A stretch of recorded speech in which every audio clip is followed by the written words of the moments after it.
ইন্না আরসালনাকা শাহিদাও ওয়া মুবাশশিরাও ওয়া নাযীরা।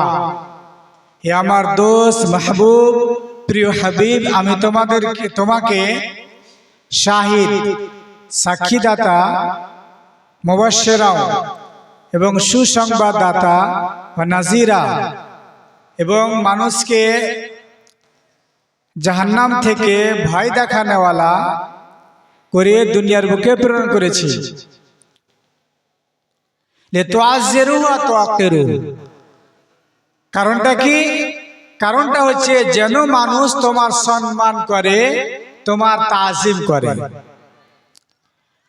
আল্লাহ পাক এই সূরার ৮ নম্বর আয়াতে বলছেন যে লিতুআযযিরু ওয়া লিতুআক্কিরু। তাফসীরে জামাখশরীর মধ্যে ঘোষণা যে হু জামির যেটা মার্জা রয়েছে, সে মার্জা হচ্ছে হুজুর আকরাম সাল্লাল্লাহু আলাইহি ওয়াসাল্লামের জাত। অর্থাৎ এই আয়াত সম্পর্কে আল্লাহ পাক এই আয়াতের মাধ্যমে রাসূলের শান সম্পর্কে বুঝাচ্ছেন। আল্লাহ পাক বলছেন যে রাসূলের যেন সম্মান করে।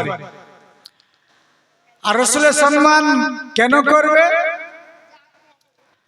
আল্লাহ পাক নিজে রাসূলের সম্মান কিভাবে করতে হবে, সূরা হুজরাত, এই সূরা ফাতার পরে পরে যে সূরা হুজরাত রয়েছে 49 নম্বর সূরা, সে সূরাতে খুব ব্যাখ্যা করে বলেছেন আল্লাহ পাক যে যদি রাসূলের সম্মান ছাড়া, রাসূলের আদেশ ছাড়া যা ইবাদত করা যাবে, কোনো ইবাদত আল্লাহর দরবারে গ্রহণযোগ্য হবে না।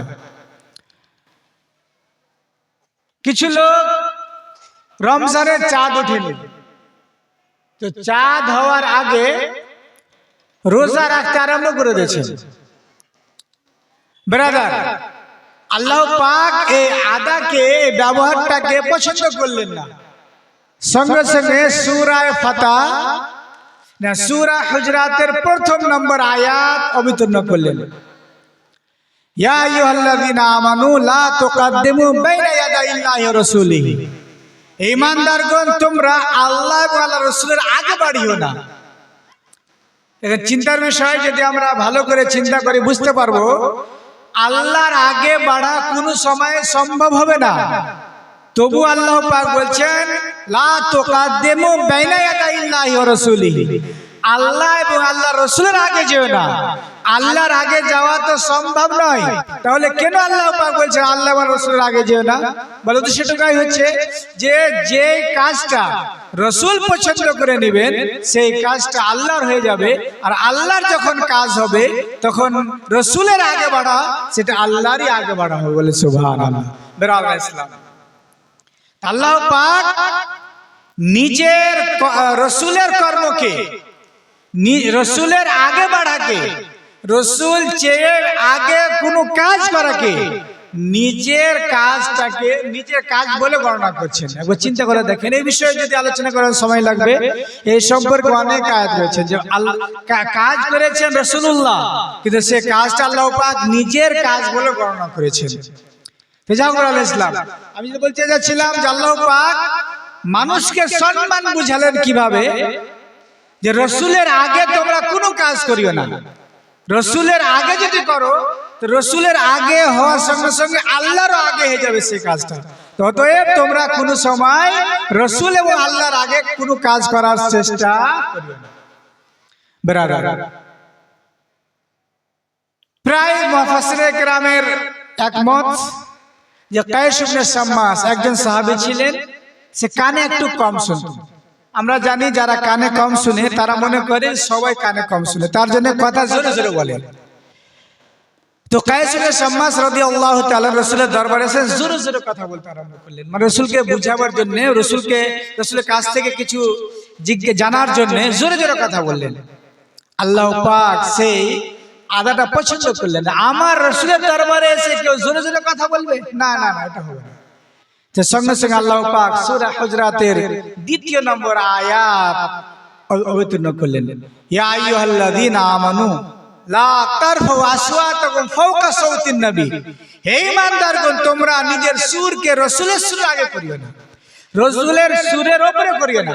অর্থাৎ রাসূলের আওয়াজ যতটুকু হচ্ছে তার থেকে তোমাদের আওয়াজ যেন উঁচু না হয়। বলে সুবহানাল্লাহ। কি সম্মান শিখাচ্ছেন আল্লাহ পাক। রসুলের আওয়াজ চাইতে তোমাদের আওয়াজ যেন উঁচু না হয়, তার জন্য जुनैद बगदादी রাদিয়াল্লাহু তাআলা ने বলেছেন আদব গাইস জেরে আসমা আসার সুনা জুক্তার নফস গুম করদা ই যা আয়াত जुनैद बगदादी। অর্থাৎ এই জমিনের নিচে, জমিনের উপরে আসমান নিচে একটা খুব সম্মানীয় জায়গা রয়েছে। সেই জায়গাটা হচ্ছে কি রাসূলের দরবার।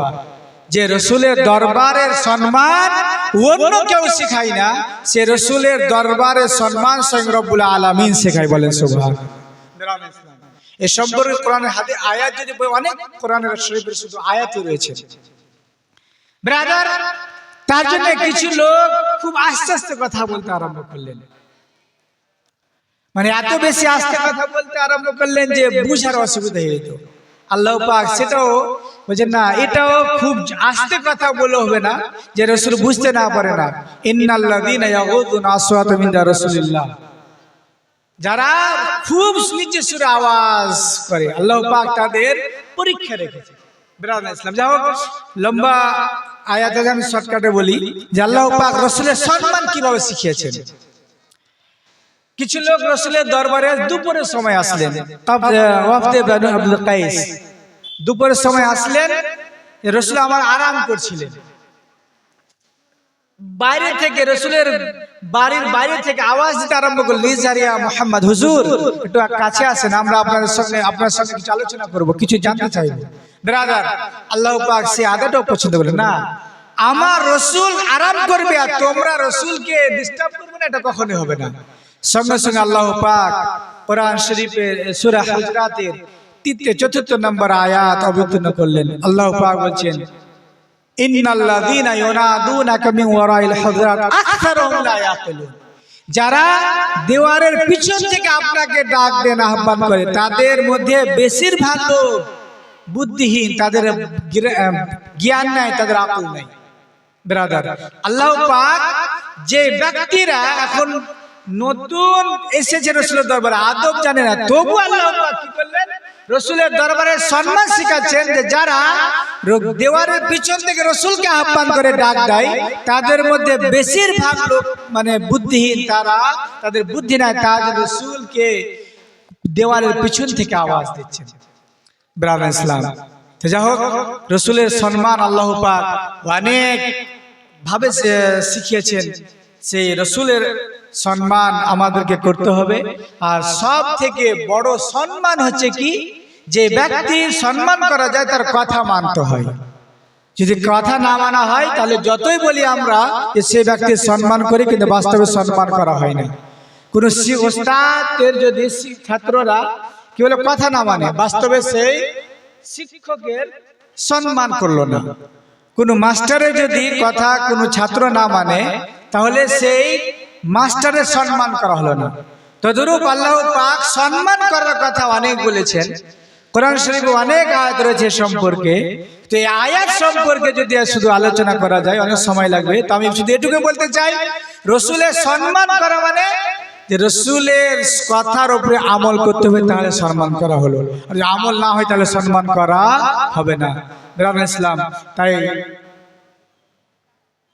মুল্লা জামি রাহমাতুল্লাহ আলাইহি বলেছেন যে লা ইউমকিনু সানা কামা কানা হাক্কা।